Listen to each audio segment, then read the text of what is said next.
শোন, যে সমস্ত খানকি চোদারা আমার কমেন্ট বক্সে এসে লিখে যাচ্ছিস না যে তোমাদের মতো সেকুলারদের জন্যই আমাদের ধর্মের এই অবস্থা, তোদের বলে রাখি শোন, আমাদের মতো সেকুলারদের জন্যই তোরা আজকে গর্ব করে বলতে পারিস তোরা সনাতনী, তোরা হিন্দু। যদি তোরা তোদের মতো পথে চলতিস তাহলে এতদিনে বিশ্বের সব থেকে বড় আতঙ্কবাদী ধর্ম তোদের হয়ে যেত, বুঝছিস? কারণ তোরা সনাতনকে ওই পর্যায়ে নিয়ে যাচ্ছিস। তোরা মারাতে মারাতে ফেসবুকে পোস্ট করিস না আতঙ্কবাদ মানে ইসলাম, ইসলামীরা আতঙ্কবাদী কথা বলে। কুরআন নিয়ে বললেই কি কাউকে জ্বালিয়ে পুড়িয়ে মেরে দিতে হবে? আল্লাহ নিয়ে বললেই কি কাউকে মেরে পুঁতে ফেলতে হবে? লক্ষ লক্ষ মুসলমানও এই কথাটাই বলে যে বললেই কি মেরে ফেলতে হবে, কিন্তু তারা পেরে ওঠে না। কেন জানিস? কারণ তোদের মতন খানকিচোদা ওই ধর্মেও আছে কিছু লোক, কিন্তু তোরা বরাবর বলছিস যে না আমরা ওর বিরুদ্ধে গিয়ে লড়বো। তা বোকা চোদা, যখন লড়বি বলছিস তখন তোরা ন্যায়ের পথে হাঁট। তোরা তো সেই একই পথে হাঁটছিস। হ্যাঁ, তোদের মতে এতকাল কোনো সেকুলার সরকার উগ্রবাদী মুসলমানদের নিয়ে কিচ্ছু বলেনি, আমরা বলবো। তা তোরা বল, তোদের সাথে আমরাও বলবো, তোদের সাথে এই ভারতবর্ষের হাজার হাজার মুসলমানও বলবে, তোদের সাথেই হাঁটবে। তো তোরা লজিক নিয়ে বল, তোরা লজিক দেখিয়ে বল, তোরা এরকম করে বল যে এই ভারতের মাটিতে উগ্র মৌলবাদ আর উগ্র হিন্দুত্ববাদ কোনোটাই চলবে না। পরিকল্পনা কর, দেখ তোদের সমর্থন করি কিনা। কিন্তু তোরা বলছিস না ওরা মৌলবাদী আর আমরা সতীবাদী, কি করে হবে? মানে একই পথে দুজন হাঁটবি আর একজনকে একজন খিস্তি করবি, ভিউজ নিবি ফেসবুকে, আর সমাজ কি শিখবে?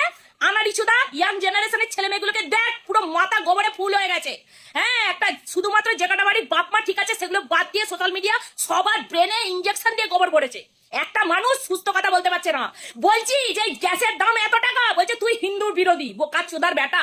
বলছি সোনার দাম 60 থেকে এবারে 1,60,000, বলছে তুই হিন্দু বিরোধী। হিন্দু বিরোধী হয়ে গেছিস। বলছি দেশে শিক্ষা নেই, স্বাস্থ্য নেই, 2 কোটি বছরে চাকরি নেই, 15 লক্ষ টাকা অ্যাকাউন্টে এলো না, দেশের অর্ধেক জিনিস প্রাইভেটাইজেশন হয়ে যাচ্ছে, সব বিক্রি হয়ে যাচ্ছে, আরাবল্লী পর্বত কেটে ধ্বংস করে দিচ্ছে, স্কুল কলেজ বন্ধ হয়ে যাচ্ছে, কোনো কথাই বলতে পারছি না। বললেই বলছে তুই হিন্দু বিরোধী।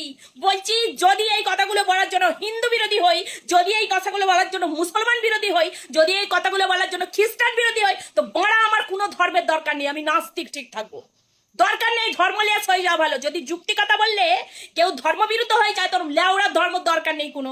হ্যাঁ, একটা যুক্তি নেই তোদের কাছে, কোনো ভিডিও দেখাতে পারবি? বলেছি রাম নিয়ে কোনো কথা, কৃষ্ণ নিয়ে কোনো কথা, মহাদেব নিয়ে কোনো কথা। খুব বড়াই করিস না যে সারা পৃথিবীতে লাদেনের মতো জঙ্গি আর কে আছে? লাদেন তো ইসলামিক রিলিজিয়ান থেকে আসে। তো গান্ডুর বাচ্চা, লাদেনকে যেভাবে বানানো হয়েছিল জঙ্গি, তো সেভাবেই তো তোদেরকে বানানো হচ্ছে। হ্যাঁ, সারা বিশ্বের কোটি কোটি মুসলমান ভারতের মুসলমানদের দিকে তাকিয়ে থাকে যে ভারতবর্ষে কি করে এত ইমানদার মুসলমান পেয়দা হয়, এত লজিক্যাল মুসলমান পেয়দা হয় ভারতের মাটিতে। ভাবতো এত বছর ধরে, কারণ ভারতবর্ষের মাটিতেই হজ করে এসে কোনো মুসলমানকে দেখা যায় ধুতি পরে অগ্নিসাক্ষী দিয়ে মেয়ের বিয়ে দিচ্ছে। দেখেছিস তো আমির খানকে? এখন বলবি ও সেলিব্রিটি ফেম নেওয়ার জন্য করছে। বাড়া, বিয়ে না দিলেও ওর ফেম ছিল। হ্যাঁ, এত বছর ধরে সিনেমা করে ও ফেম কামায়নি? বছরে একটা সিনেমা দিত, পাগল চোদার মতো লোক ভিড় করে সিনেমা দেখতো। ওকে ফেম কামাতে হবে আর মেয়ের বিয়ে দিয়ে? আসলে কট্টরপন্থী নয় বলে বিয়ে দিয়েছে। শাহরুখ খান বলছিস বাবা লাভ জিয়াতে ফাঁসতে রেখেছে, বউকে বিয়ে করেছে। ওর কি লাভ হয়েছে লাভ জিয়াত করে? বাড়া, ওর বউ কি মুসলমান হয়েছে? ওর মেয়ে কি বোরখা পরে ঘোরে? না, ওর বউ দিনে রাতে নামাজ পড়ে বোরকায় নিচে ঢেকে ঘুরে বেড়াচ্ছে, ওকে লাভ জিয়াতের নাম দিচ্ছিস। ও সেকুলার মুসলমান হতে গেছে, তোরাই ওর পদে বাঁশ ঠেলে দিয়ে কি বলছিস ওকে দেশ ছাড়া করবো গদ্দারের বাচ্চা। তাহলে তোরা কোন পথে হাঁটছিস রে?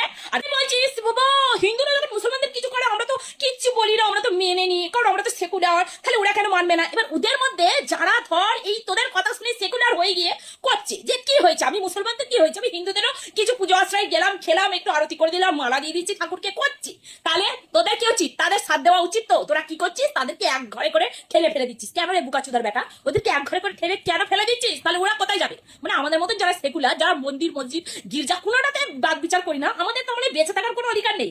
হ্যাঁ, আতঙ্কবাদী উগ্রপন্থী হলে আমরা পাকিস্তানে যাব, আর যদি আমরা সনাতনী উগ্রপন্থী হই তাহলে আমরা ভারতবর্ষে থাকবো, এটা বলতে চাইছিস তোরা? এরকম মেন্টালিটি তৈরি হতে হবে। কানাচুদা মানুষ, মানুষ পুরো অন্ধচোদা আবালচোদা হয়ে গেছে। আর বলছিস খিস্তি করছি, বেশ করবো। মানুষ যদি সারাক্ষণ উগ্রতা ছড়ে বেড়ায় তাহলে আমার খিস্তি করলেও কোনো সমাজের খারাপ হবে না, বুঝছিস? আগে নিজেদের লড়াইয়ের ময়দানটা ঠিক কর যে কি নিয়ে লড়বি, তারপর কথা বলতে আসবি। যদি উগ্রতার বিরুদ্ধে লড়িস তাহলে দুটোকে নিয়ে লড়, সঙ্গে আছি। ভারতবর্ষের কোটি কোটি মুসলমানও তোদের সঙ্গে আছে। খেপা চোদার বাল, যুক্তি খোঁজ আগে, তারপর আমার সাথে কথা বলতে আসবি, নাহলে এর আমি খিস্তি খাবো।